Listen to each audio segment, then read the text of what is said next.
What's up, people? Venomousfatman here, and I got a brand new OTGT for you. This time, I'm doing a review on probably the latest and greatest release for Nintendo for this holiday season. I'm talking about Donkey Kong Country Returns.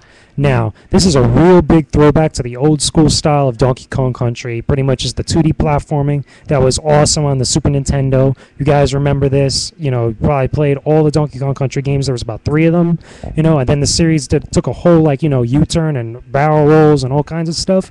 Now they're getting back to basics of what really made Donkey Kong Country awesome.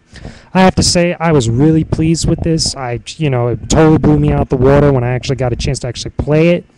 There's plenty of levels, it's the whole entire island of pretty much, what is Donkey Kong's Island, Donkey Kong Country, whatever. Whole bunch of levels in there for you guys to play. Here's the thing about it. Let me start off by saying this isn't Kirby's Epic Yarn. Now, we all remember Kirby's Epic Yarn where it was kind of like a little bit much on the easy side, where it was kind of like catering to the more casual player, the casual Nintendo fan. Nintendo, on the other hand, kind of blew everything out the water and was like, you know what, we're going back to the hardcore. We're going to throw something at them that's, going to infuriate them, and they're going to love it. That's what Donkey Kong Country Returns is, because these levels are hard. Now, at the very beginning of the game, it's kind of a little on the chill side. It's kind of getting you used to and, reminded of how it was back in the day. If you ever played those games, you'll probably feel right back at home.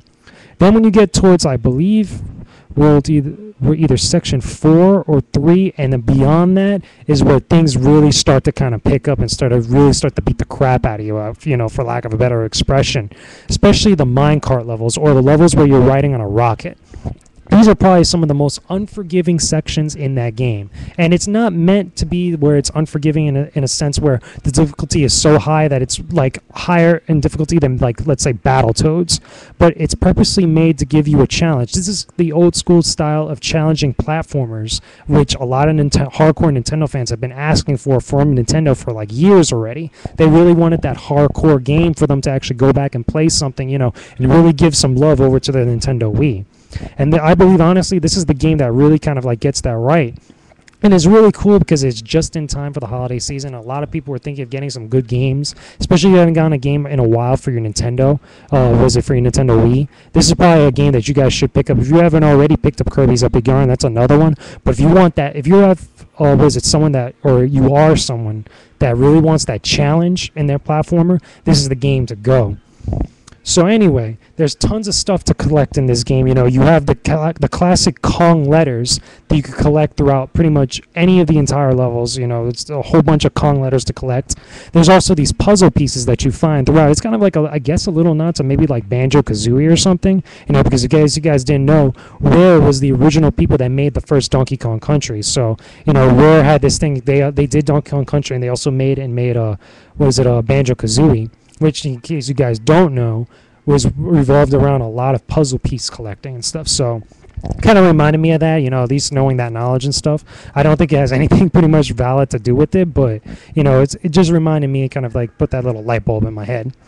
But yeah, there's a lot of stuff to collect. There's a lot of levels to check out. There's hidden levels where you could go to kind of like Cranky's little kind of like lodge and stuff, and after you collect a bunch of like different coins, banana coins or whatever, that are scattered throughout all the levels and stuff, you could spend them on either getting a key that unlocks a particular like extra level, or almost like a shortcut to the boss part of that particular section, or just, as a completionist to go and collect all the puzzle pieces and the Kong letters there. You could also go to Cranky's and get like other abilities like invincibility and extra heart, balloons, which are pretty much your lives. In case you guys don't know, the original Donkey Kong Country had balloons, like pretty much with like Donkey Kong's face on there, as pretty much his lives. And every time he would die, he would lose a balloon. Now, here's a couple problems I have with this. One, okay, it's cool and it's fun to play on single player. It's challenging. When you go on multiplayer, at least from the footage I've seen other people have been doing, I also got to play a little bit of multiplayer myself with a friend of mine. It's significantly more challenging because one person's controlling Donkey, the other person's controlling Diddy. Now, when you're playing single player, you can't swap between the two like how it used to be. And when you're playing single player, Diddy Kong kind of like hops on your back, and you get like an extended like jump, or not a double jump, but kind of like a jump where you could hover for a little bit and reach other platforms that normally you couldn't reach. When you're playing two players, it's a lot more harder because you have to coordinate. You could actually have Diddy like kind of like jump on top of Donkey Kong's back and stuff. But there's a lot of like co-op and a lot of cooperation and planning that kind of goes into like overcoming a lot of the obstacles and stuff. And trust me, because of that, especially when you're playing on co-op, you will die a lot. It's not like Kirby's Epic Yarn, like I keep going back to, where you'll lose gems, or that the game, there's no, I don't think in Kirby's Epic Yarn there's no bottomless pits that spell instant death. In this one, there are plenty of them, and plenty of not monsters, but animals and stuff that are out to get you, plenty of like little death traps and stuff, and little things that are going to make you die a lot, and it's going to get frustrating. Trust me, but it's meant to be like that because it's that old school style of platforming, like I keep saying.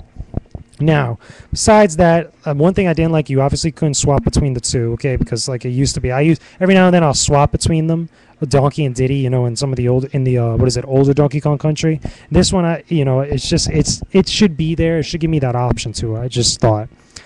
Besides that, I have to say, in order to reach the final thing, which is like this pyramid-looking place, I forgot the exact name, or Pyramid Bananas or whatever, you have to go back, you have to get these other like objects or something, where you have to collect either all the Kong pieces or all the puzzle pieces, and you get these orbs for each one. I believe is the 7 or 8 different like areas in order to be able to go into this actual final area when you finally beat the game, okay? And by the way, just getting to beat the game is hard in itself. Okay, then you have to go back and collect all that stuff, and then on top of that, you have the time trials, which you pretty much have to run through pretty much the entire level within a specific time limit, or as fast as you can. And on some of the harder levels, that could get infuriating. I can imagine. I didn't even want to bother touching time trial mode because some of the levels are just ridiculously hard.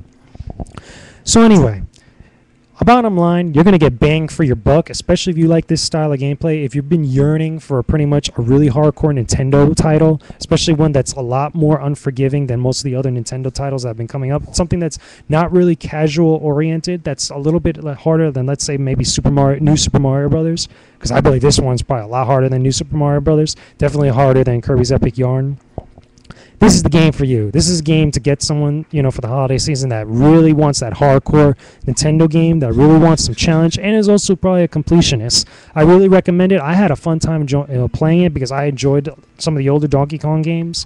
I thought it was fun, and it was about time. I really was kind of getting sick and tired of all the spin-off titles, kind of like Conga Beat and all these other like different Donkey Kong games that really had nothing to do with what really made Donkey Kong good.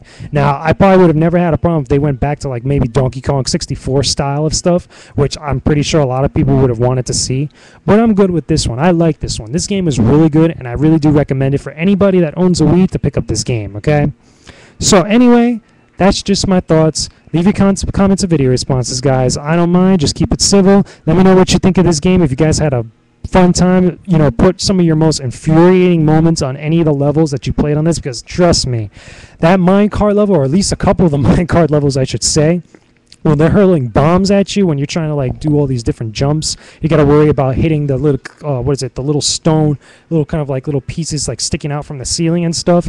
That could get infuriating. Trust me. I know. Trust me. It's pretty bad. It's nuts. It's crazy. It's Donkey Kong. It's bananas, people. People going bananas all over the place in these games. So anyway, just throwing it out there. Hope you guys enjoyed the video. This is Venomousfatman signing off, and that was only the goddamn truth, people. Talk to y'all later.